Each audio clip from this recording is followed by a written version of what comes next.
जय भीम दोस्तों। भारत के इतिहास में ऐसी शर्मसार करने वाली घटनाएं दर्ज हैं जिनको आज का सभ्य समाज कभी नहीं कह सकता कि भी शान से यह नहीं कह सकता कि ऐसा हमारे इतिहास में कभी होता था। और ये सभी घटनाएं दुर्भाग्य से दलितों के साथ ही हुआ करती थी। ऐसी घटनाओं का क्रम जिसने आगे के आंदोलन को शुरू किया उसको मैं आपको बताना चाहता हूँ। इतिहास में ऐसी कई प्रथाएं दर्ज हैं जिसके बारे में सहसा जानकर सहसा किसी को यकीन नहीं होता, लेकिन इन प्रथाओं से आप मुंह नहीं मोड़ सकते।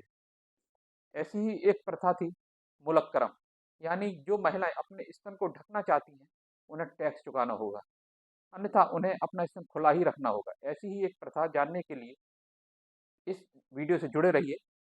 तमिलनाडु और केरल जैसे राज्य आज मुलक्करम के खत्म होने की 200वीं वर्षगांठ मना रहे हैं। यह ऐसा कर था जिसके बारे में सुनकर हर कोई हैरान हो जाता था, लेकिन एक समय में यह हकीकत थी। इसे ब्रेस्ट टैक्स के नाम से भी जाना जाता था।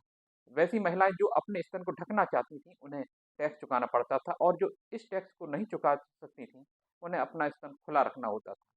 यह प्रथा केरल और तमिलनाडु कुछ इलाकों में कड़ाई से पालन की जाती थी। त्रावणकोर के शासक अपनी जनता खासकर निचली जातियों पर जुल्म ढाने के लिए जाने जाते थे। उन्होंने निचली जातियों दलितों की महिलाओं को कपड़े पहनने पर भी पाबंदी लगा दी थी।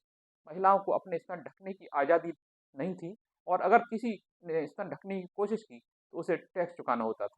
सुनने में शायद ये अटपटा लगे, लेकिन ये हकीकत है। ये सारी बातें इतिहास में दर्ज हैं। वैसे त्रावणकोर के राजा अजीबोगरीब टैक्स लगाने के लिए भी जाने जाते थे। कभी मूछ रखने पर टैक्स लगता था तो कभी गहना पहनने पर टैक्स लगता था। आज से करीब 200 साल पहले वहां पर इस तरह के टैक्स आम थे।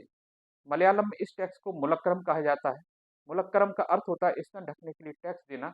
इस टैक्स को मुस्तैदी से वसूला जाता था, और जो कोई इसे नहीं चुकाता था उसे प्रताड़ना का शिकार होना पड़ता था। राजा के आदमी दलितों के घरों में जाते थे और उनसे मुलक्करम वसूलते थे। मुख्य रूप से ये दलितों के घरों से ही वसूला जाता था। स्तनों के आकार के आधार पर टैक्स वसूला जाता था।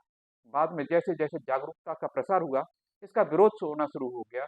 1822 के बाद इस टैक्स को लेकर दलित महिलाओं ने आवाज उठानी शुरू की। उन्होंने अलग अलग जगहों पर इसका विरोध किया। इतिहास में यह दर्ज है 1822, 23, 1827, 29 और 1858 से लेकर 59 तक अलग अलग इलाकों में इसका विरोध चलता रहा। इन विरोधों में सबसे ज्यादा नांगेली का विरोध प्रसिद्ध।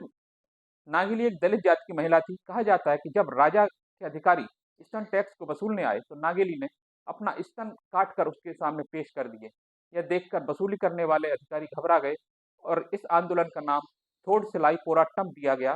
अंग्रेजी में इसे क्लोथ रिवोल्ट भी कहा जाता है। कुछ लोग इसे चन्नार क्रांति भी कहते हैं। यहाँ पर आपको यह भी बताते हैं कि केरल में वेल्लार, नायर और नंबूदरी को अपर कास्ट माना जाता है। पुलस से एडवा और नाडार को निचली जातियों गिना जाता है। महिलाओं, विशेषकर दलितों को यह आज़ादी नहीं थी। जिस समय केरल के इन इलाकों में यह प्रथा प्रचलित थी उस समय समाज में बहुपति व्यवस्था भी थी।